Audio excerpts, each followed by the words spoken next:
सतिया साहब ने जो कहा उसको थोड़ा मैं क्रॉस करते हुए बताना चाहता हूँ।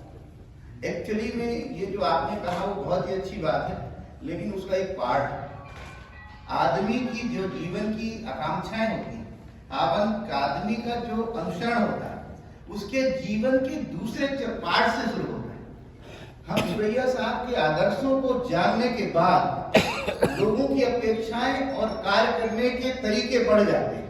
इसलिए मैं अपनी छोटी सी बात को आपके सामने प्रस्तुत करना चाहता हूँ। मैं शिक्षा विभाग का व्यक्ति हूँ, शिक्षा अधिकारी के रूप में काम किया हूँ और as a education and social system पर 102 रिसर्च कराए हैं। और वो रिसर्च ऐसे होते हैं जो व्यक्ति के जीवन में काम करने के तरीके को सफल बनाते हैं। पूरी दुनिया में जो भी परिवर्तन हुआ, ये आप कान खोल के सुन लीजिए, सारा कार्य का परिवर्तन और सिस्टम को विकास पूरा रिसर्च पर निर्भर करता है। मैंने 102 रिसर्च एक्शन रिसर्च कराए हैं और 12 मिड टर्म और 2 बड़े रिसर्च किए हैं जो ह्यूमन रिसोर्स एंड डेवलपमेंट से संबंधित है, जो शिक्षा में जाति और मानव के संबंधों को जोड़ता है। और केवल मानव के संबंधों को नहीं, प्रकृति से किस तरह उसका रिलेशन होता है वो मैंने बताया।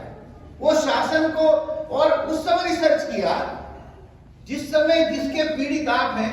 मैं जब रिसर्च करने की तैयारी किया तो मेरे रिसर्च पर आपत्ति लगाने वाले हुए अपर कास्ट के लोग 4 बार मेरे रिसर्च को उन्होंने बॉम्बे आपत्ति लगा, कलकत्ता आपत्ति लगा, दिल्ली, कलकत्ता और भारत के बड़े बड़े क्षेत्रों में आपत्ति लगाकर भेजा।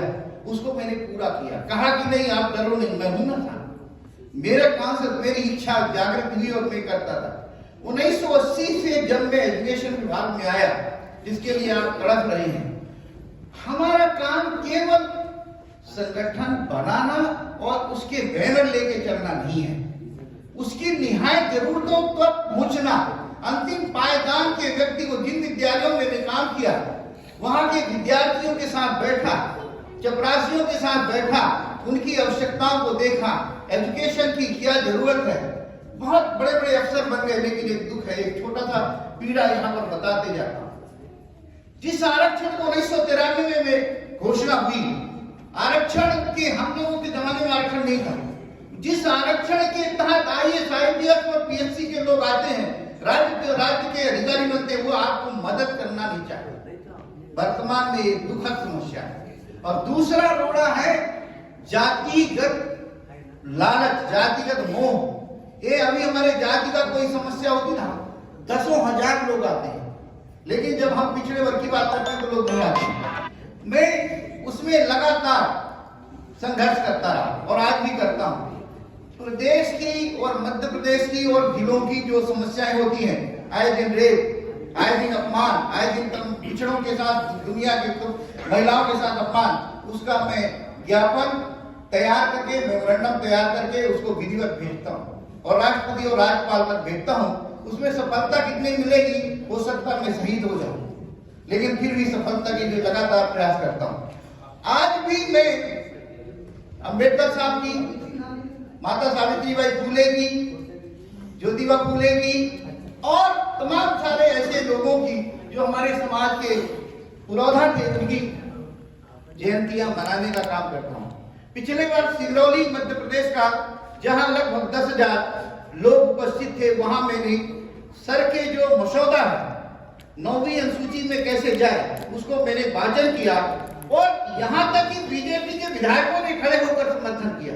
उन्होंने मुझसे कहा कि आप हमको बताइए क्या प्रॉब्लम है, और उन्होंने कहा कि हम आपसे सीखना चाहते हैं, जानना चाहते हैं। और दूसरा जो माता सावित्रीबाई फुले जयंती मैंने जनवरी में मनाया, उसमें लगभग 1,000-1,500 लोग थे और प्रतिभावान लोगों को मैंने ज्योतिबा फुले, सावित्रीबाई फुले प्रमाण पत्र से निवाजा। और महिलाओं को लगातार 30 वर्षों से उन गरीब लोगों तक बच्चों के लिए शैक्षणिक सामग्री और गरीबों तक कंबल, गर्म कपड़े पहुंचाने का काम करता हूं। ये किसी के चंदा की जरूरत नहीं मानता, मैं ये प्रयास करता हूं कि यहाँ तक लोगों को पहुंचे। अभी मैंने यहाँ मध्य प्रदेश में तो तमाम सारी, मैं ये जरूर है कि गठन में थोड़ा देर किया। मैं मार्च 24 में मेरे इस संगठन का खाता खुल गया है और लोगों की विचारधारा भी मेरे साथ है और लोग मेरे प्रयास भी कर रहे हैं। अभी मध्य प्रदेश के नरसिंहपुर जिले में एक बड़ा अधिवेशन हुआ और छोटे छोटे अधिवेशन तो हम मध्य प्रदेश में बहुत कर चुके हैं और वामसेव और मूल निवासी और अन्य संगठनों के साथ कोऑर्डिनेशन करके हम लगातार प्रयास कर रहे हैं। हमारे देश के हमारे प्रदेश में 10 संभाग हैं। 2 संभाग जिलों के अध्यक्षों को कंप्लीट हो गए हैं और 55 जिलों में जो बचे हुए जिले हैं अति शीघ्र माननीय न्यायमूर्ति महोदय से अनुरोध करता हूं कि अति शीघ्र में ये मार्च 25 तो जा रहा है, 26 में पूरा करके आपके पास ये प्रतिवेदन प्रस्तुत करूंगा। दूसरी महत्वपूर्ण बात यह है कि सामाजिक न्याय माने दर्द, सामाजिक न्याय माने लोगों की पीड़ा को समझना और वहां तक पहुंचना। मैंने समझना और वहां तक पहुंचना, ऐसी दुखती आंखों में, दुखते दर्द में यदि आप हाथ रखते हैं तो वो प्रसन्न हो जाता है, वो आपकी तरफ खींच जाता है, तब आपकी तरफ संगठन के कामों में लगातार संघर्ष में। ये केवल स्टेशन का प्रेम नहीं होता, हृदय से दर्द का प्रेम रहता है, आपके पास तक लोग पहुंचते हैं। मैंने जो काम किया उसमें लगातार संघर्ष करते हुए आपको लगता होगा सामाजिक न्याय के क्षेत्र और शिक्षा के क्षेत्र में काम करते हुए 4 बार मुझे राज्य पुरस्कार से नवाजा गया। एक बार भारत के राष्ट्रपति महोदय ने, देखिए किन्हीं परिस्थितियों में, बड़ा कठिन परिस्थितियां हैं आपको राष्ट्रपति के तक पुरस्कार मिलना। पूरे क्षेत्र के लोग मेरे विरोध के बाद भी एक बार राष्ट्रपति पुरस्कार और विश्व ग्लोबल अवार्ड, राज्य के अरिंदम अवार्ड, महात्मा ज्योतिबा फुले अवार्ड और तमाम सारे अवार्ड इसलिए नहीं मिले कि हम नजदीक तक जाते रहे, लोगों से मुलाकात करते रहे, लोगों के दर्द को पहचानते रहे, उनके दर्द की दवा करने की कोशिश करते रहे। हमने reforms and rehabilitation insurance India बनाया, उसमें गांव-गांव के लोगों को जो गरीब हैं उनकी बच्चियों की शादी कराना, उनके मेडिकल का एड देना, उनके प्रयास करते हैं। आज भी वही काम कर रहे हैं और कल भी वही काम करते रहे, मरते मरते भी वही काम करें। ये प्रयास हमारे जिंदगी का है, ये केवल बताने का नहीं है। और भारत के हमारे एक सर थे, पिछड़ा वर्ग आयोग के अध्यक्ष, सम्मानीय सर जानते होंगे, वो कहा करते थे कि साहू तुम शहीद हो जाना लेकिन अपने रास्ते को नहीं छोड़ना। आज मैं सभी से प्रार्थना करता हूं कि सभी लोग यही प्रयास करें कि आने वाले भविष्य और युवा आपके साथ आ जाएं। जिन लोगों को मैंने बनाया है उनको मैंने कहीं तो पढ़ ली, टाइम है कम है। एक उमेश राठौर को कार्यवाहक अध्यक्ष बनाया है, ये बैठे हुए हैं।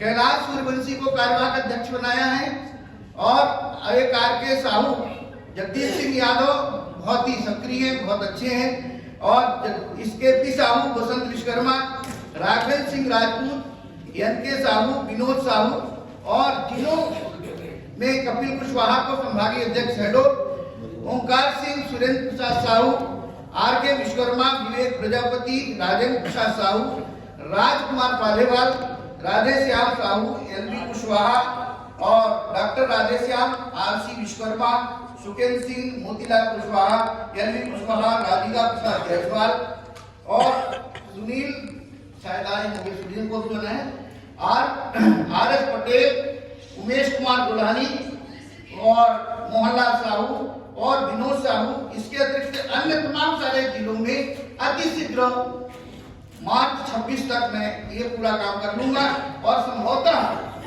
जहां तक डोनेशन की बात है, जहां तक अंशदान की बात है, जितना अधिकतम संभव होगा केंद्र को अंशदान दूंगा। और एक बार पुनः आप सभी का सादर अभिवादन करता हूं। ये वास्तव है कि माननीय न्यायमूर्ति जैसे व्यक्ति हमारे अगुआ हैं और उनके आशीर्वाद से हम ये काम कर रहे हैं। और हमारे जहाँ जो मध्य प्रदेश में नरसिंहपुर है, 1-1.5 घंटे में पूरा एक बिंदु बार विवरण करके मैंने बताया कि भारत में के कानून बनाने, व्यवस्थापिका, डाकपालिका और न्यायपालिका, व्यवस्थापिका में पूरी बात बताया कैसे कानून बनेंगे, कैसे होगा, कैसे अनुसूची में 9वीं अनुसूची में जाएगा। आपके एक पत्र वाहक, संदेश वाहक, आपके छोटे आशीर्वाद के साथ मैं गांव-गांव तक लोगों तक पहुंचता हूं। गांव के क्षेत्र में जाकर, ग्रामीण क्षेत्रों में जाकर भी ये बात बताते हैं कि हम कैसे इसे प्राप्त कर सके और सफलताएं मिल रही हैं। संभवतः पूरे प्रदेश में एक अच्छा उभर पाएगा और राम जी सिंह साहब मदद कर रहे हैं हमारी और सारे लोग। Thank you. जय भारत। बहुत धन्यवाद डॉक्टर राकेश साहू सर ने पूरा कार्यकारिणी